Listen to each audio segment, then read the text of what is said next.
बचे हुए जितने गरीब हैं उनके लिए भी मकान, अब आपको भी मकान बनाने के लिए पैसा दिया जाएगा। प्रधानमंत्री ग्रामीण आवास योजना में कई तरह के परिवर्तन किए हैं। अभी मैं देख रहा था कितने गरीब ऐसे हैं जिनके पास अभी घर नहीं है, तो उसके लिए सर्वे किया गया है और उस सर्वे के अंतर्गत मेरे सभी बहनों और भाइयों को मैं बताना चाहता हूं, अब इनका एक बार यहां फिजिकल वेरिफिकेशन हो जाए। फिजिकल वेरिफिकेशन पूरे होते ही बचे हुए जितने गरीब हैं उनके लिए भी मकान आवंटित कर दिए जाएंगे।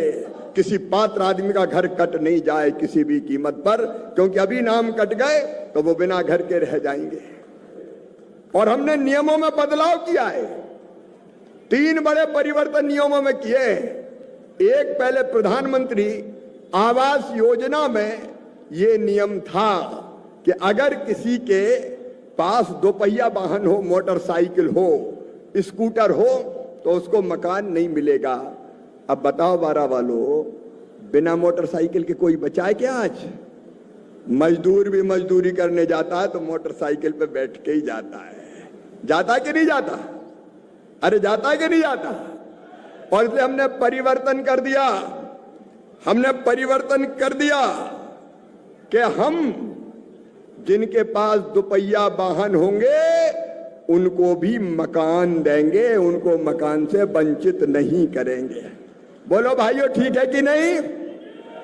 मोटरसाइकिल स्कूटर हो तो भी मकान मिलेगा। एक नियम और बनेगा, एक नियम और बना था और उस नियम में यह तय किया गया था कि अगर किसी बहन की आमदनी 10,000 रुपया से ज्यादा हो तो उसको मकान नहीं मिलेगा। अरे भैया, बनाना है तो हमको लखपति दीदी, और लखपति दीदी बनाएगी तो 10,000 रुपया से ज्यादा आमदनी तो होगी। अब 10,000 से ज्यादा आमदनी होगी तो मकान कट जाएगा। मैंने कहा ये तो बिल्कुल गलत है।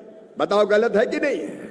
अरे ज्यादा कमाई करे तो मकान क्यों कटना चाहिए? नहीं, कई दीदी सोचेगी ज्यादा कमाओ ही मत, नहीं तो मकान नहीं मिलेगा।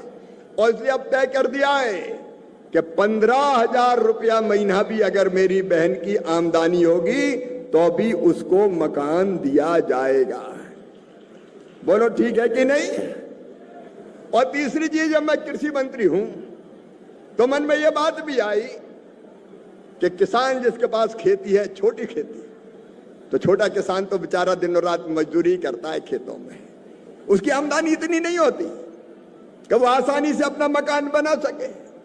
और इसलिए किसान भाइयों, एक फैसला हमने और किया है, और वो फैसला ये है कि जिन किसानों के पास 5 एकड़ असिंचित जमीन और 2.5 एकड़ सिंचित जमीन होगी, उन किसानों को भी मकान बनाने के लिए पैसा दिया जाएगा। तो मेरे किसान भाइयों, मकान बनाने के लिए पैसा दिया जाएगा।